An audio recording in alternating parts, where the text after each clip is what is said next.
video star. Um, so I watched the Star Report earlier, just a couple hours ago, and I think I said in the live chat of like a couple of days ago that I would post quotes from the movie with Chucky, Your Friend Till the End, from the movie, 1988 movie. And then, so here, Star has photoshopped his head over here onto the doll of, it's the good guys doll from the movie. And I just want to have a reaction sort of video here. I've already watched through almost half of the movie, and it's going at 2 times speed. I think that was a news article about Netflix was going to add the ability to watch movies at different speeds. Anyways, so here's the thing. I don't remember when.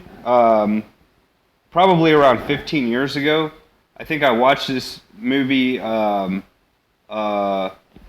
Some movies I think are meant to be watched alone, like in the theater. The first restricted R-rated movie that I saw, I was with family members in 1995 or so, 1994, with around the release time of Toy Story, Jurassic Park. I saw Speed, and that had an R rating. One of the first movies that I saw alone while my family members went to go see a movie I didn't want to see, I went to go see Deuce Bigalow. That was an R-rated movie, a comedy around the year 2000 when I was an early teenager. And then also there's I think in the 1980s, the movie Alien. I don't know if that was even the late 70s. That was one of these movies that are meant to be watched alone. And then so the movie Contact with Jodie Foster, I watched that alone in an apartment I was living in. And I had never, it's a PG rating. I had never been so suspense.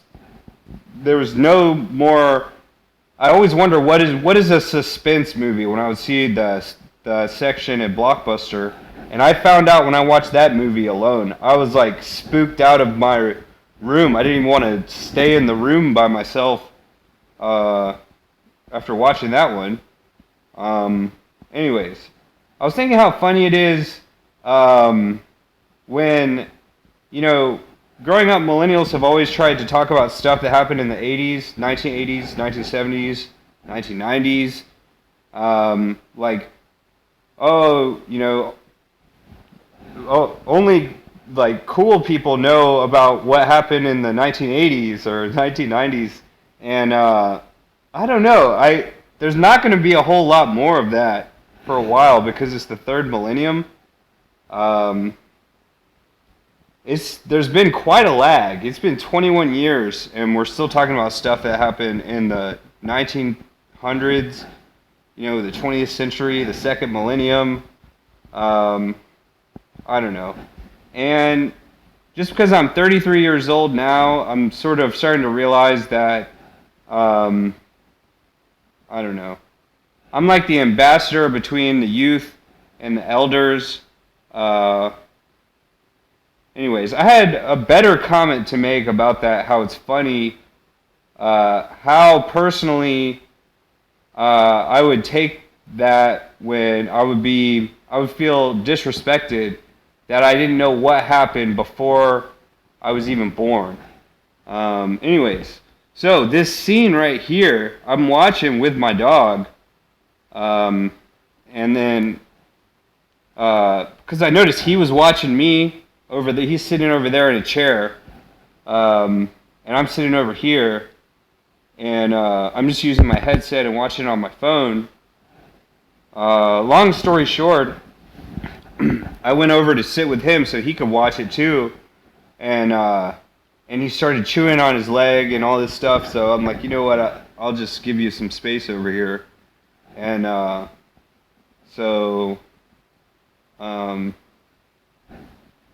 because some of the camera scenes, it sort of shows like a camera moving around a house, like he would notice like a rug and a doorknob and all this stuff. And I realized how much this movie, I think, just like Follow the Leader music video, like for example, when the actors in the music video duck down when a car goes around the corner, it's to teach feral animals and outside animals to hide from cars that are like peeling around speeding through a neighborhood or something. Um, anyways, and I think this, is a similar theme. What was that sound? Okay, so there's a cat. Anyways, hello. Um, that just happened in this movie. I was just going to watch the trailer only. See if I press the back button. Okay, so I was going to watch the trailer only. I thought that's what I was watching and then as I clicked it, I saw it was free. It's free on YouTube. So I've watched almost all of it now, or at least almost half of it. And then, so I thought I was just going to watch the trailer here. I always liked Bride of Chucky. I think that's the second or third in the series. That's where I learned about Blondie, the musician. They have her song Call Me. And then from Call Me, I'd always known about Heart of Glass from those old TV infomercials that would be like hard rock ballads of the 70s. And it would show Heart of Glass like scrolling across the screen. And so I, in my mind, had put that song and Blondie herself in the category of not Janis Joplin, not Jefferson Airplane, not Fleetwood Mac, and not, I think that's all female rock groups. Anyways, so I don't know what she's in. I've been watching this whole time trying to remember where I recognize her from. It's either like a TV show, it's like a family show or something. And what I notice about horror movies is they're sort of, they're very realistic. Usually movies in theater are like complete opposite roles. What's strange about, it shows her working at a retail store and interacting with her boss, and she works with her sister. And I'm sure that's a rare thing for sisters to be working at the same place. Like I've said before, even twin brothers will get split into different squads in the military, even if they go through boot camp together. Twin brothers even, and twin sisters. Anyways, so what I noticed is that the dialogue sounds like something that would really happen, like the boss saying, someone called out, so I need you to work here. And she says, oh, my sister can cover my shift tonight. She said, no, your sister works in a different department, so you have to be the one. And that sounds like some real stuff. And so what I realized is like, it's generally like suspense and horror movies that are most realistic to the human experience. However unfortunate that may be. And so what I also noticed is that it's sort of from the perspective, before I get to that point, this particular part in this scene, is it captions? There's a doll sitting in the chair, and then he says, what is it about my shoes that are so significant? Does he say that before? Yeah, he shows the shoes. Oh, wait. The boy says to the doll, what is it about the shoes that are so significant? Let me rewind it again. That was it right there, whatever.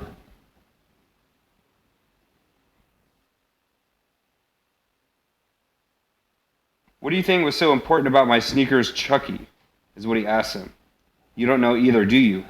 and I looked at my sneakers on the couch. Let me turn the phone around. I don't know if that's visible. There's my sneakers, just like that. And then there's my dog right there. Let me see if I can make the video larger. Here's my sneakers. And then there's the dog. And he's asleep now. When I started recording, he wasn't. He was looking at the bottom of my sneakers. And I thought, how strange is that? That's just so strange. And then earlier in the scene just before that, I realized that, like, the movie Robocop in the 1980s, whoever was in charge of, like, media and propaganda and stuff, they knew there was going to be a large influx of Americans, known as millennials now, or Generation 11. Generation 9 is the baby boom. Generation 10, aka Generation X and Roman numerals, is whatever they are. And then Generation 11 is the echo boom, or Generation XI, like in Roman numerals. They knew that there was going to be a large influx of criminals, youth, or just generally not as wise. That they knew all this would happen, so they had movies like Robocop. They opened a lot of probation officers positions because they knew this would happen all throughout the 90s, 2000s, the 2010s, and now that we're in the 2020s, we're seeing like the realities of what Robocop was really all about. We're seeing that play out in the media and sort of a negative propaganda, because Generation 12 and Generation 13 are going to be a whole lot less people. I see the people debating intergenerational differences all the time, and all that they talk about is when the birth dates, birth years, the division lines. It's a huge amount of difference. Looking at like Harvard charts and stuff like that. Anyways, when I'm watching this, and I sort of, when I watch this scene right here, it sounds like a woman who's talking to her husband. That's just the attitude and the tone of her voice and stuff like that.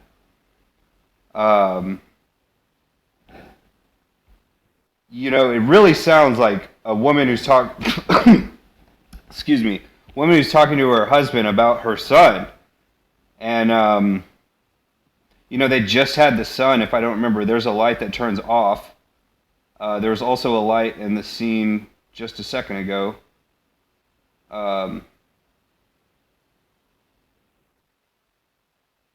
There's a light that turns off in this scene right here, or turns on. That was when I was watching with my dog. Here's the retail scene. Here's the sun as as a whatever having meaning right here. Morning is here. Anyways, okay, so so what this is like when the same detective in the opening scene right here, he was just shown in the thumbnail or whatever. And Eddie, that's Eddie Murphy. The Eddie is the arch nemesis of Chucky's character, whatever his name is, Ray. Charles Lee Ray. Yeah, so Charles Lee Ray is very upset with his partner in crime, Eddie, who abandoned him and led to the whole beginning of this movie. And what it is, though, is like before recorded media could capture actual events, all we had was court transcripts and stuff like that and statements. When hearing the detective try to explain what happened, that is, in my opinion, I'm going to go ahead and dip on the camera. That's like just an average policeman's story of type of things that would happen,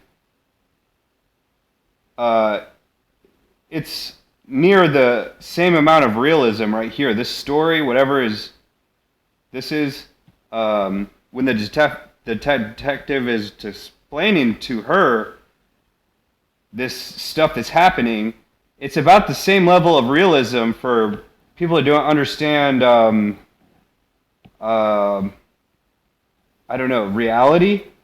It's like trying to explain the reality of the world to someone who their mind stopped developing.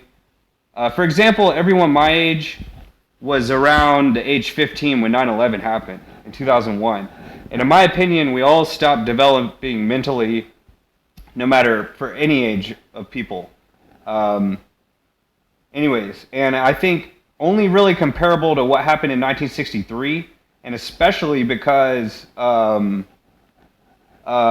mom was here in Dallas, and she was in like elementary school, and they were having all those drills, like going under the desk to hide from Cuban Missile Crisis and stuff like that. They were being trained, all that, and and then when what happened in Dallas in November 1963 with John F. Fitzgerald Kennedy, former president, I think, in my opinion, she stopped developing mentally at that point. Anyway, so what this movie is, in my opinion, is sort of like how a detective would try to explain real world events to someone who can't possibly comprehend reality. And it's about the same level of realism of a movie like this that has him speaking Latin at the beginning of this movie right here. Here's the most significant event of the movie. He's like speaking Latin. And what it says in the closed captions is it says he's speaking ancient language or something. Charles chanting an ancient language. Yeah, and it's Latin. He's speaking some sort of Latin. Anyways, those are just my thoughts here. And so, what I've said before is what people don't understand about novels and stuff like that is like people have like a physical reaction against bad guys. Like there's good guys in stories and bad guys. Reality is a lot more objective than that. Anyways, it's generally the author's projection of his own personality that's being put into these characters. Even though it's like at least he's trying to be original or whatever. So I would still encourage originality over everything. So it's like the people who created this movie, it's really just a projection of themselves, these characters. But it's almost like trying to explain like the movie Robocop, the events that happened there is the same level of reality. Also, I still want to try to read transcripts of movies to remove the character actors, because that's how the stuff has always played out over centuries and millennia, is just secondhand stories, people talking about what happened, and then the jury or whatever just sort of imagining the stuff playing out rather than seeing a video of it happening. That's how it's always been. I think that's the best way to consume movies. There's so many movies to try to, forget what the people look like. Try to really see the events objectively. To sort of just read about what people are saying. Just using people's statements is enough to. Using people's statements alone is enough to determine what they're really thinking about. and stuff like that. So anyways, that's all. That's a long video. That was supposed to be a short video. Definitely check out Star Report. Is that free also? Even that's free. Is this one free? No, that's a buy. There's a buy or rent. Can I even go to the channel itself? YouTube Movies. I have a playlist on my channel. Oh,